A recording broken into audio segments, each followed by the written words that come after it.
What is going on, everybody? Welcome back to the Couch Coach podcast. It's been a little bit since our last episode.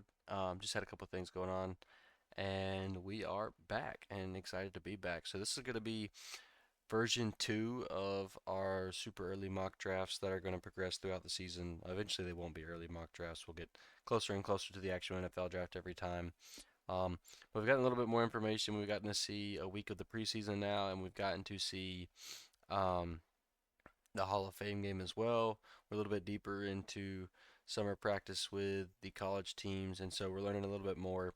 And one thing that was left out on my last mock draft was the absence of Trinidad Chambliss, who I totally think should have been drafted in the first round. I did make my own big board, and it will not, for some reason, like I made it in PFF, it will not let me use it while I do my mock draft, and I'm not sure why.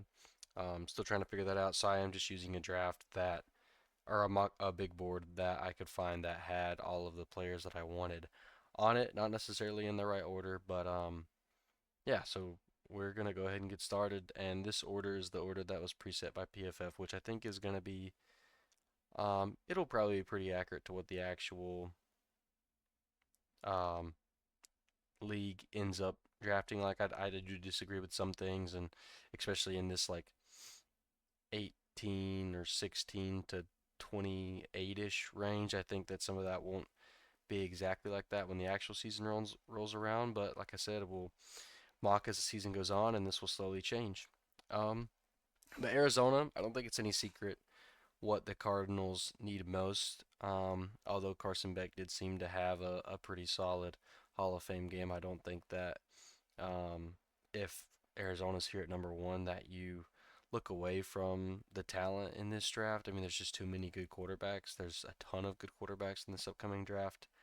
Um, if you're Arizona, I do think that whether it's Arizona, whether it's the Jets, whether it's Miami, I do think the number one overall pick will be the same. I do think it'll be Arch Manning. He finished the season so strong last year. Coming into this year, he has a wide receiver that'll hopefully be a lot more reliable in Cam Coleman. His wide receivers just had tons of issues with drops and things like that last year, so hopefully um, that will be a little bit less of an issue this year, and we'll get to see him have a full season of what we saw at the back half of last year. I think if that's the same Arch Manning that we see play this year, then he'll undoubtedly be the number one overall pick. Um, Miami, another team that I think, despite signing Malik Willis to a multi-year contract, I just can't see them passing up on the quarterback position. Um, and this big board, obviously, it has a ton of quarterbacks on here. Not all these are going to be taken in this round, but there's plenty of quarterbacks in this year's draft if you can't tell. And this is not the order that I have them in. This is the order that this big board has them in. Um, but for me, first round talents, I guess before I even make this pick, I'll just go ahead and say I believe Arch Manning's a first round talent. I think Dante Moore is a first round talent. Trinidad Chambliss is a first round talent. CJ Carr is a first round talent. Julian Sayin is a first round talent. Um, and then I think between, CJ Bailey, Josh Hoover, Lenora Sellers, Darius Mensah, and Drew Mestamaker, I think those guys are all kind of borderline, including Sam Levitt. I think he's kind of on the lower end of that totem pole for me, but I think there's those guys that I mentioned, I think are for sure first round talents. Whether that many teams are going to go after quarterback in the first round of this draft, we'll have to see. I think there's going to be honestly more quarterbacks in this draft than quarterback need in the NFL next year. There's just the class is so deep and plenty of flavors. Whatever you want to choose, whatever kind of quarterback you want, you're going to be able to find in this upcoming NFL draft. Um, that being said, I do think that there's two options here. Um, for me, it's going to be between Dante Moore. Maybe I'll even say three options here. It's going to be between Dante Moore, Trinidad Chambliss, and CJ Carr. Now, that is just going with CJ Carr. It's that pick is based purely on projection, what I think that he can be as an NFL prospect going into um, the NFL draft. I think that this year will be spectacular for him. Obviously, we've yet to see that unfold with guys like Dante Moore and Trinidad Chambliss. I think that those two are much more reliable picks here at the number two because we've seen them do it last year. Obviously, Dante Moore, had a great season at Oregon. Trinidad Chambliss just had an absolutely outstanding season at Ole Miss after coming from smaller school, winning a Division II national. I can't remember if it was Division II or JUCO actually. I can't remember the name of the team that he transferred from, but gets the starting job, plays an amazing season, goes deep in the playoffs even after Lane Kiffin leaves the team. I think that if you're Miami, you're really happy to take either of these guys. Um, but I do think that the more professional pick here, the guy that fits the pro style offense is the best. A guy that would fit in a Miami Dolphins in the current scheme that the Miami Dolphins has, I do think they would go with Dante Moore here at the second pick. The Jets. The Jets are a very interesting pick here. Obviously, another team that just desperately needs a quarterback. Um, I feel so bad to do this to Trinidad Chamus, but I do think that he would be the next quarterback off the board here. I'd hate to see him go to the Jets, but it's between Trinidad Chamus and CJ Carr, and right now I just can't give CJ Carr the edge over Trinidad. I think Trinidad's a better quarterback. We've seen him give better production this last season. I think going into this next season, he has a real shot to kind of put his name on the map as a top pick in this upcoming NFL draft. I think that this pick here for the New York Jets is going to be Trinidad. Like I said, hate to do it to Trinidad because I love Trinidad. I think he's a great quarterback. I think he could have a really good NFL career depending on that landing spot. Um, so yeah, I think Trinidad will go number 3 overall to the Jets in this mock draft. This is probably one of the best situations that you can find yourself in if you're the Las Vegas Raiders. Um, you still have a really good spot to pick in the draft, and everybody before you needs a quarterback, like desperately needs a quarterback. So Jeremiah Smith is here, and you just drafted your guy last year. He looks good. Um, if this is how this shakes out, this is a no-brainer for Las Vegas. Your biggest need right now is probably quarter or wide receiver anyways, and Jeremiah Smith is there at number 4. This is an absolute no-brainer. If the Las Vegas Raiders pass on Jeremiah Smith in the draft, I would be absolutely mind blown. This is one of the most talented prospects at wide receiver that we've seen come into the NFL in a very long time. Truly just one of those generational guys. I'm sure that, I know a lot of people compare him to, as far as like what his production could be in the NFL, Jamar Chase, Justin Jefferson type production. I always hesitate to compare people to guys like Jamar Chase and Justin Jefferson because it feels like you're just comparing them to the best player at their position. But he truly could be that. I just watch him play football and you'll understand. Um, Number 5, Deshaun Watson, Shadir Sanders, Dylan Gabriel. None of them are the answer. You're looking at quarterback again here for the Browns, and they're finally picking high enough to really make this worth it. Um, I think that if Cleveland really wants this to work, because they have built a solid offense, they have a solid defense. The quarterback is true like the missing piece for this team. Um, there's a guy, in Darian Minsaw that a lot of people like. Lenore Sellers, a lot of people like him. But I did just talk about CJ Carr, and I do think that projecting going forward, CJ Carr would be next up to go off the board on the quarterbacks. And he's just a guy like his throwing mechanics are good. He throws the ball, it's a beautiful spiral. Everything about the way he throws a football is just extremely clean. I think that CJ Carr would be the next off the list and a safe bet, right? Like Cleveland, a lot of these quarterbacks they've taken recently, it's all, not like experimental. Obviously, Shearer Sanders was a tad bit experimental. Um, Dylan Gabriel, a lot of times these a little bit older guys can be boomer bust, and Dylan Gabriel, obviously, we watched it. It was a bust. I think that CJ Carr offers you a safe floor, and he can kind of elevate that offense and be elevated by the offensive pieces around him. The Titans. This is a team that, you've got to start building around Cam Ward if you really want him to succeed. They're doing that. They drafted Cardell Tate this last year. Um, I can see them going the route of edge rusher. I can see them grabbing another like true wide receiver one in Cam Coleman. But I think if, and obviously we don't know how the season's going to go, this first preseason game for Cam Ward looked a little rough, to say the least. It wasn't a very clean game. I believe he only passed for about 60 yards. Um, I think you really have to invest in your offensive line here. Um, and with that being said, I do think that it's going to be Jordan Seaton or a guy like Trevor Gooseby. Just, he got hurt this last week. I don't know how much that will linger. Gooseby is my third overall offensive tackle. Carter Smith, I'm not sure why this board has him ranked so low, but he's my second overall offensive tackle. I think it'd be between Seaton and Carter Smith. Um, but I'm gonna go with not Carter Smith, Jordan Seaton here for the Tennessee Titans.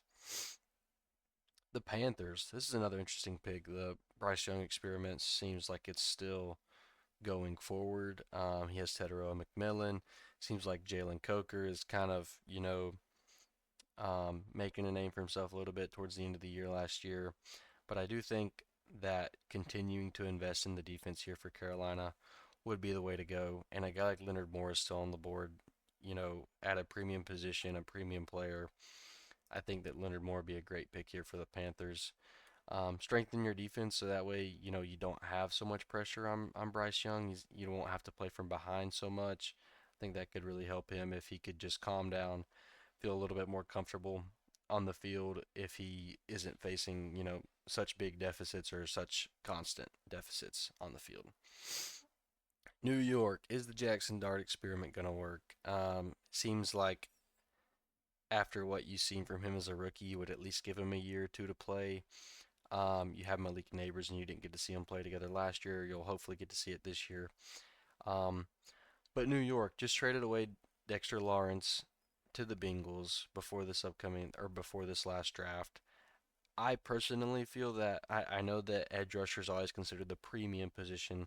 Um, I honestly feel that a good defensive lineman, a good D tackle, is nearly as important as an edge rusher. And Dexter Lawrence is not an easy guy to replace. But I love David Stone at Oklahoma. I think he's a game wrecker. He takes up space there in the middle and he really creates havoc. I think that David Stone would be a great pick for the New York Giants here at pick number 8. The Falcons. I think that if the Falcons are smart, they'll look at this draft class and they'll say, we have some really good pieces. Bijan Robinson, Drake London. They drafted Zachariah Branch in the second round this last year. They have a solid emerging defense with James Pierce. You have AJ Terrell, Avion Terrell, a rookie going into this year that you think is going to be pretty solid. I think you either invest in your defense here as far as like what they might be looking at would it be to invest in their defense. I do think that by the end of the year though, they're saying we need a quarterback and we need one that can really pull this all together. So when you go to this board, we're at pick number 9 and a guy like Julian Sayin is still there. I think this is perfect. I mean, Julian Sayin's been thrown to this monster of Jeremiah Smith. He's used to having a big contested catch guy, and Drake London is a big bodied. He's great at the contested catch. I think that if you get your quarterback here in Julian Sayin, you see the Falcons as a team that can actually contend in their division and maybe carve out a place for themselves there in the playoffs if they can win in that weak division. I think a quarterback would be a great pick for the Atlanta Falcons. The Saints, man, the Saints. This is a team that I really like the pieces and I hope they put it together. Um, Dealing with injuries, man, Jordan Tyson, may not even start the season healthy, which is obviously a big upset for them. You draft Jordan Tyson at number 8 overall and you get super excited and you took the risk with the injury history and it's so far not paying off. Um, I don't know if going, with another wide receiver in the top 10 is the way to go for the Saints. I think that might interest them a little bit, especially with a guy like Cam Coleman here. But Dylan Stewart would be great. You have Chase Young, and he's produced well enough for you. You're probably looking at Cam Jordan retiring at the end of this year. So somewhere on the defensive line, I think, is the way to go with this, whether that's D tackle or an edge rusher. But Dylan Stewart's here, and I think that's a no-brainer at pick number 10. Washington. I think that this is a team that you're still trying to get younger on defense. Obviously, they took the veteran route this last year. It didn't necessarily pay off for them. That defense wasn't super great. You also dealt with injuries to Jaden Daniels. That kind of stagnated your offense, as well as injuries to Terry McLaurin. Um, Obviously, this team's not looking at quarterback, even though there's plenty of good ones left. But I do think that wide receiver, edge rusher here is the way to go. And um, you've got Cam Coleman and Colin Simmons, your two teammates. I think this is a really hard choice between these two guys because, I mean, Terry McLaurin's not getting any younger. Um, your other wide receiver is Stephon Diggs. So you're looking at two premium guys between Cam Coleman and Colin Simmons. And I mean, Colin Simmons seems almost just too good to pass up. But I mean, going into the season with a year older Terry McLaurin and maybe re-signing Stephon Diggs, and you'll have a year under Antonio Williams' belt. That just seems super unappealing, especially, having Jaden Daniels still on his rookie contract. I think you go with wide receiver here. Cam Coleman, we know he's superbly talented. He's finally got a good situation. We should see him ball out this next year. I think that Washington gets some help for Jaden Daniels in this upcoming draft. The Jets have another top 12 pick here. We already drafted quarterback with them. They drafted Trinidad Chambliss. Poor guy has to spend his rookie year and, well, his rookie contract with the New York Jets. This team's in full rebuild. They done exactly what I think a team in their situation should have done. They sold out pretty much everyone, and they're restarting. You started off this draft with Trinidad Chambliss. I think you build a little bit more now on the defensive side of the ball. An edge rusher here just makes perfect sense. A guy like Colin Simmons is going to be great. Draft him, and you got a stud on both sides of the ball out of these top 12 picks. Pittsburgh, I really want to go quarterback again.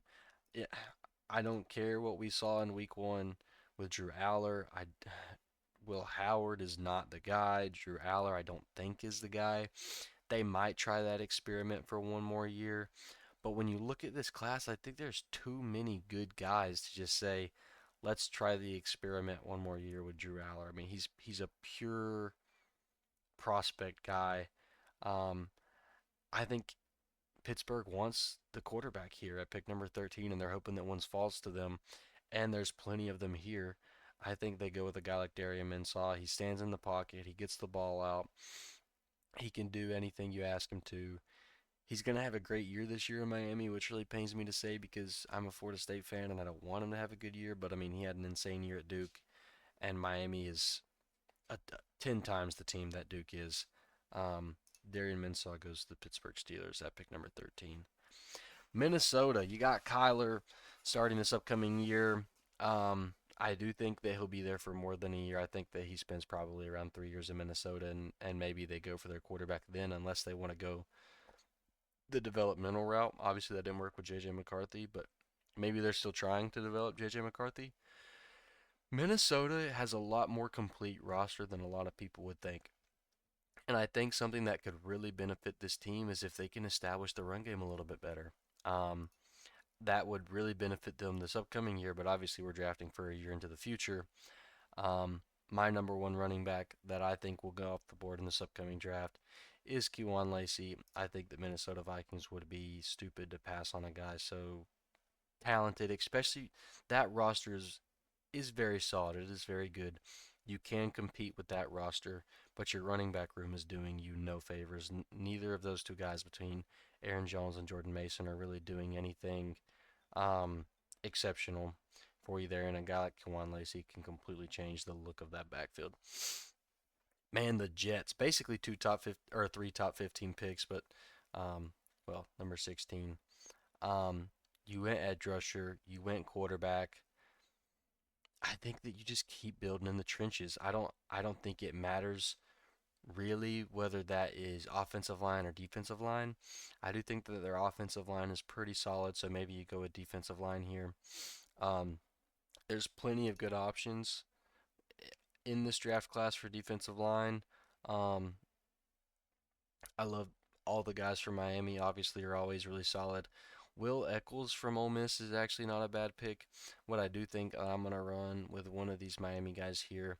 I'm gonna rock with Justin Scott. Oh, I completely just skipped over the fact that I'm on Tampa and not on the Jets. We'll get to the Jets pick next. I just completely skipped Tampa. Um, well, reset my thinking here. Back to Tampa. This is a team that I thought was going to draft a tight end last year, and I think that it could be really good for them to continue that thought process going into this year. I guess continue is not the right word because they did not draft who I thought they would. I really thought that they were a huge contender for Kenyon Sadiq. So this year, they're not going to pass on the Oregon tight end. They're going with Jamari Johnson. This guy's a freak athlete. I just want to show all this really quick. Where is, yeah, 6'5", 260. I mean, that is a big guy. He's got the production to go with it. I wish it would show a little bit better here. 32 receptions for 510 yards on a team that had Kenyon Sadiq. I mean, he's a freak athlete. He has some production to go with it this year. He'll, I'm sure, outproduce what he produced last year. I think that he's a great pick. Coming back to the Jets, we just talked about it. Justin Scott, I think you keep building your trenches, build that defense, um, and continue with that. The Chicago Bears, I think you have all the pieces that you need on offense. That offense seems like it could be really good. I think you go defense here. And where is, do they have him listed under? Why is he not showing up here?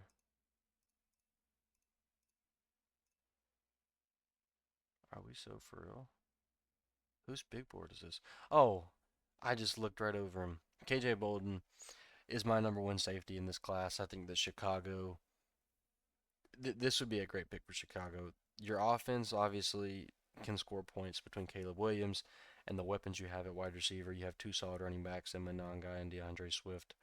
Um, I think a safety like KJ Bolden really kind of can change the dynamic of your defense. Um, that's where the Bears need the most help right now. I think that they couldn't really go wrong with any defensive pick here, but I do like KJ Bolden for this pick.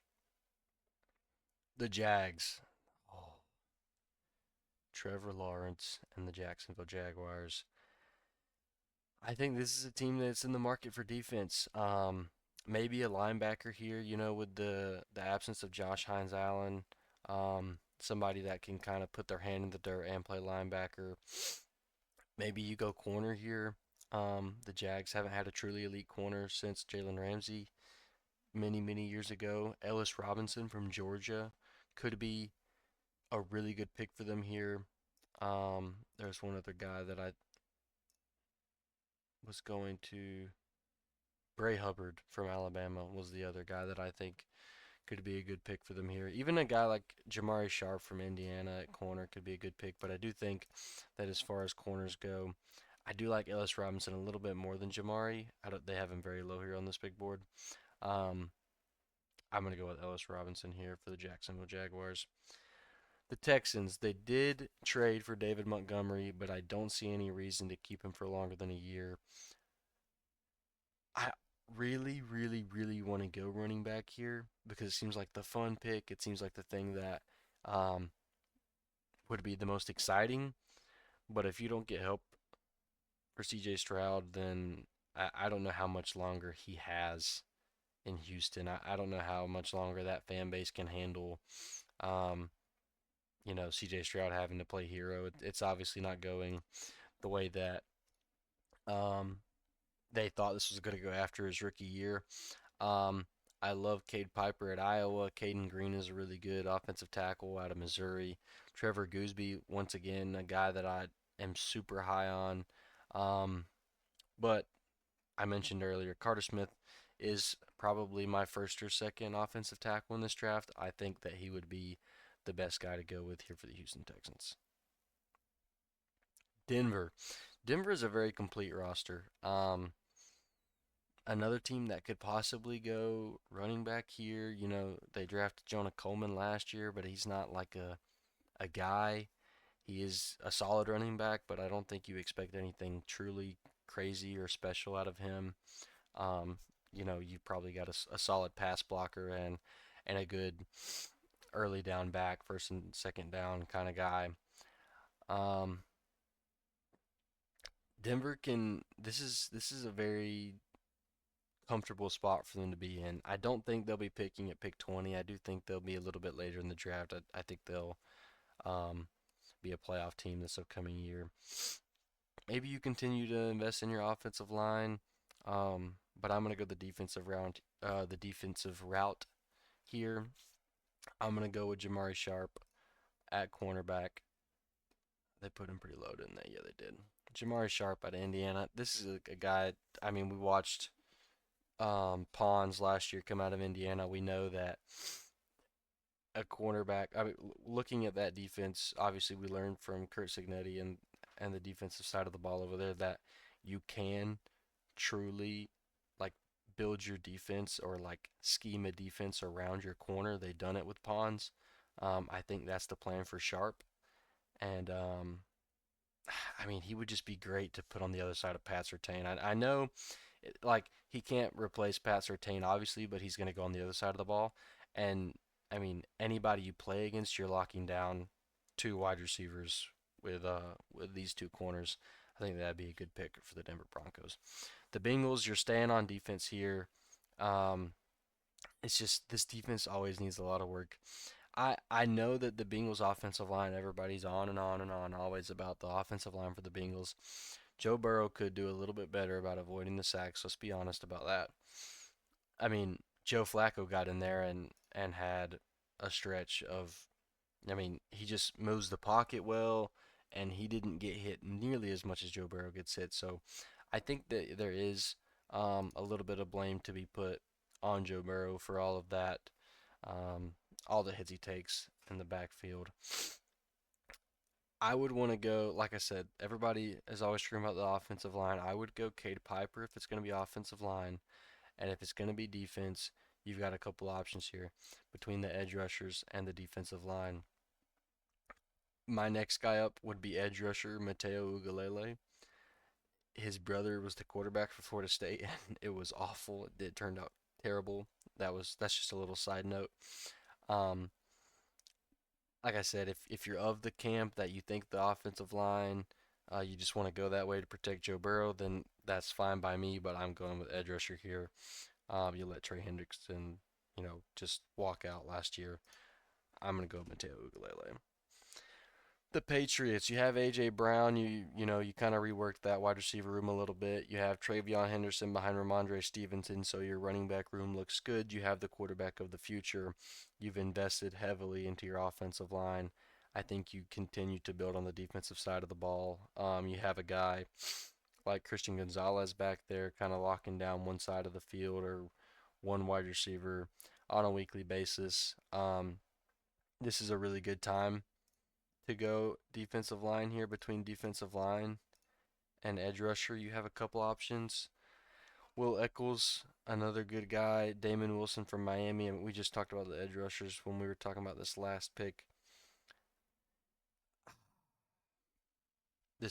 I mean, I guess it just kind of depends on what you care about more, edge rusher or defensive line.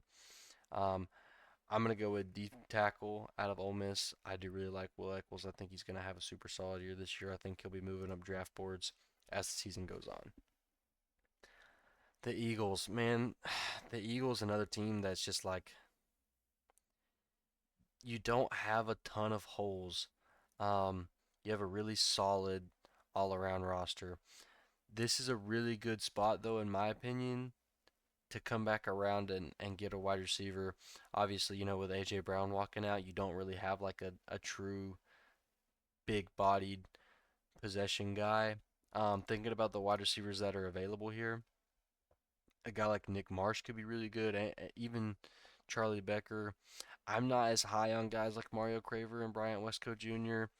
Um, Ryan Wingo is, we can have conversations about him. He had a tad bit of a drop problem last year. I think that KJ Duff is a great guy to fill in this spot. I have KJ Duff a lot higher on my board than on this board. I'm gonna go with KJ Duff from the Rutgers to Philly. The Chargers. This is my NFL team. So this pick, let's just say they better get it right. I wasn't super over the moon with Akeem Mesidor, just because of the age factor, and I think that he was just kind of taking advantage of the fact that he's so much older, and that's why he was kind of bullying a lot more last year than he has before. Um, Man, I when I think about our team right now, I just really want our defense to measure up with the offense, and I know it seems like that might be a crazy statement because the defense has been just so good the last couple of years, but the offensive side of the ball really does seem to be the more talented side. I think if they could just put it all together and avoid a couple of key injuries, they'd be great. Um, I think linebacker is where I would want to go with the Chargers. I know that linebacker is not necessarily like your edge rusher premium, your cornerback premium. Um, but I do think that the first line, I think this will even be the first linebacker of the draft so far. Yes, it will be. Um, you have your linebacker of choice here. The fact that Rasheem Biles is this low on this big board is absolutely insane to me. Um, I would go with Rasheem Biles here, and I think this is an absolute just robbery from the Chargers if this were to work out this way in the draft. Dallas, they have this pick via the trade with Green Bay. Um, your wide receiver core is perfectly fine. I do think that they retain George Pickens. I think that George Pickens and CeeDee Lamb get along very well. Um, you have to, and I know that this is what they done in this last draft, but I think you have to continue with the defensive side of the ball, continue to build, and continue to make that unit better. We know the offense can score points. It wouldn't surprise me maybe if they're picking this late. It could be a running back here. Javonte Williams is your guy right now, but he's had his injuries and he's had all of his stuff. As a player in the NFL, and Jadon Blue's your backup, which is a guy that doesn't really get you very excited. Um, but yeah, like I said, fairly possible that they go with halfback here. I'm going edge rusher. I'm going edge rusher, Alabama, Yanze Pierre. I think that, you know, Malachi Lawrence, you drafted him last year. Put Yanze on the other side of the ball, or just continue to develop Yanze or Malachi, whichever one's farther ahead. Let them start. I know that Malachi is a guy that is coming from a place where he does need to be developed a little bit more. He was more of a like, let's pick the athlete than let's pick a really good player at this position. He's just extremely athletic, extremely explosive, and extremely powerful. And so he is going to have to develop into that role as an elite edge rusher if that's what he's to become. Kansas City, please, Kansas City, please, for just please pick a wide receiver. There's no reason not to pick a wide receiver here. There's plenty of elite guys. There's plenty of options here, and you've never really drafted a true wide receiver one for Patrick Mahomes. You have a chance to get one here. Like I said, plenty of options here. Ryan Coleman Williams is a good option, but primarily looking up here at Charlie Becker and Nick Marsh. Um, Charlie Becker really turned it on last year. His production doesn't necessarily show just how good he was, because it was kind of a later into the season thing where he really started to make his presence known. 6'4", 210, and then you have a guy like Nick Marsh transferring in from Michigan State. Had a really solid season. He's going to be in a better system this year and a better offense. 6'3", 215. Um, Both of these guys are really good picks. When you think about what Patrick Mahomes does best, I do think that Nick Marsh is going to fit that scheme, that style of play a little bit better than Charlie Becker. Um, Charlie Becker and Nick Marsh, in my mind, I don't know right now who I think is the better receiver. They both play on the same team, so it doesn't necessarily matter a ton. They're probably both going to get theirs in different situations. Um, Indiana has become a team that's just putting out lots of quality talent lately. I think that Nick Marsh is a good pick here for Mahomes and the Chiefs. San Fran, my gosh, this team is already destroyed by injuries, and we're still really early in the season.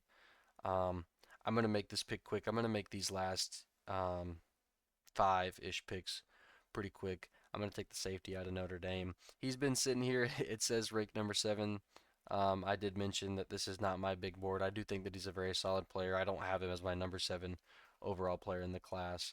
Um, San Fran, I think, goes safety here at pick number 27. I also think they're going to be picking a little bit earlier in the draft. I don't see them at pick 27 after everything is said and done with the season. Detroit is also a team that I think will be picking a little bit earlier.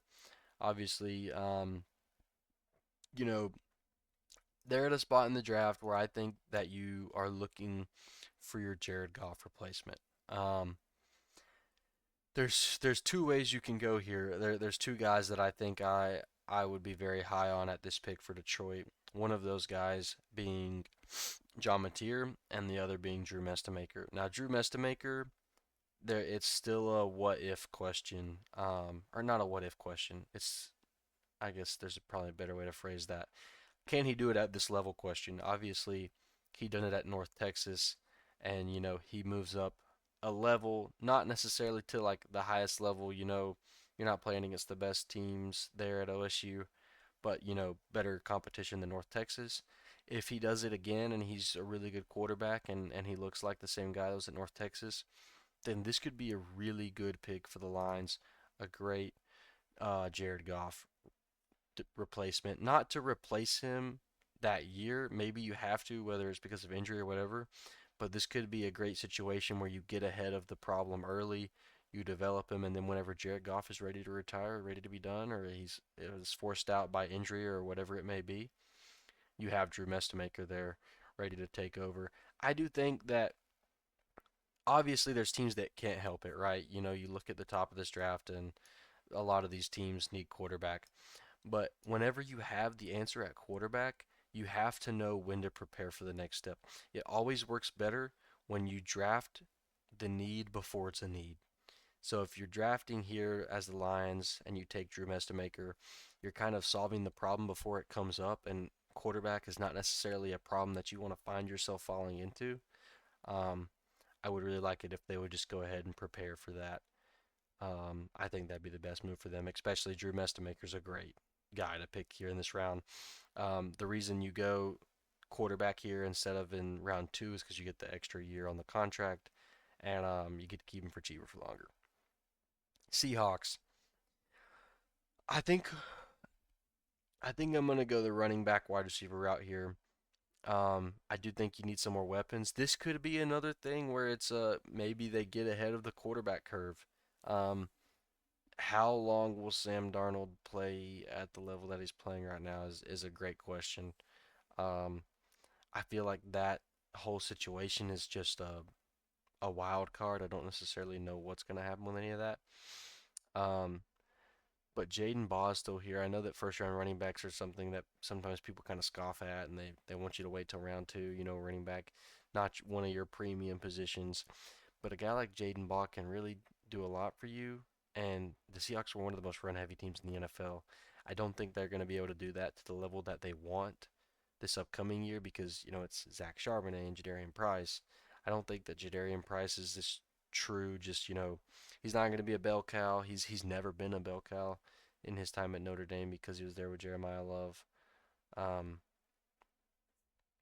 Jaden Baugh gives you the opportunity to, you have a really good, almost, what you could say elite talent at running back, and then you can have your Zach Charbonnet or your Jadarian Price rotate in with him the way that Seattle has liked to do in the past.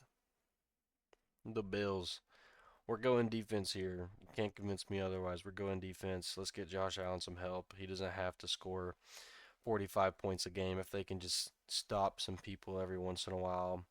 Um, I don't know why it makes me do them all one by one. Also, I need to figure out how to, what's it called? I need to figure out how to, I don't know why I can't remember what I was about to say. Oh, use my own big board because I just don't like the way they have some of these. I don't like where they have some of these people placed. Um, I would love for the Bills to go with defensive line here. Although at this point in the draft, defensive line, I don't know if there's necessarily a guy that you want to pick here. You might be reaching just a tad. Um, but I mean, you're the Bills and you're going to be good no matter what. You just have to pick someone that can make your defense a little bit better for the next year. Amari Washington out of Oregon, I think, would be a very solid pick. Like I said, maybe you're reaching just a little bit, but you're getting a position of need, and I think that that can justify that. Baltimore, oh man, I would really love for Baltimore to go with wide receiver here. I know they drafted Surratt and Jacoby Lane, um, but I think that even at this point in the draft, there's still people that are available that are of a higher quality, like talent level than those guys. I mean, you were drafting Surratt and Jacoby Lane and day two, day three in a pretty shallow draft class, and you're here at pick number 31, and there's guys that are just way more talented than those guys. I think that getting you a guy to pair alongside of Zay Flowers and Charlie Becker would be a great pick for the Baltimore Ravens. Lamar's going into a time in his career where the running's going to drop a little bit. He's going to have to throw the ball more. He needs some more reliable targets outside of, you know, Zay and Mark Andrews. Um, I didn't even mention, and I actually probably could have gone this route. Trades Green could have been a really good pick for Baltimore. This guy's massive. This guy's absolutely massive. 6'7", 240 pounds. Just absolutely huge. Um, I'm just excited to see where he lands in this next year's draft. Cleveland, we've already picked with Cleveland at pick number 5. We went with CJ Carr there. We have the quarterback. Your offense is looking good. I think you go with a defensive player here late in the first round, very late in the first round. You're the last pick of the first round. Um, there's a couple different options here. I would love if there was like a field general type linebacker that you could go with here, but I don't really like any of the linebacker picks at this point in the draft. I think I would go with Ashton Hampton out of Clemson. You're kind of in a spot where you're just looking at best player available on defense. Ashton Hampton, I think, is a great pick here. I don't know if it's actually going to give me a draft grade because it's doesn't know how to give you a grade for all 32 teams. But this is my August, way too early mock draft. This is going to change as we go through the season. Um, I need to go back and look. I know this has definitely changed from our last mock draft that we done. I think pretty significantly. Using this different big board kind of opened up some things. I know there was some guys that just like weren't even on the big board last time that I ended up picking in this draft. Kind of shuffled some things around a little bit. Like I said, this is super early. This could be completely wrong. There's some things that I feel very strongly about. Um, Namely, like the quarterbacks and the offensive tackles. I have a very strong feel for who I think the top wide receivers are going to be in this upcoming year. I think there's a lot of them. But yeah, let me know what you think. Let me know if I pick somebody from or for your team that you really like. Let me know if I missed on your team. Um, Let me know what you think. This was super fun. Mock drafts are like my favorite thing to do. So we will be back next month with another mock draft, and we'll probably be in the season by the time I do that mock draft, and we'll be learning a little bit more about these teams. But I appreciate anybody that listened, appreciate anybody that watched, and I will see you guys later.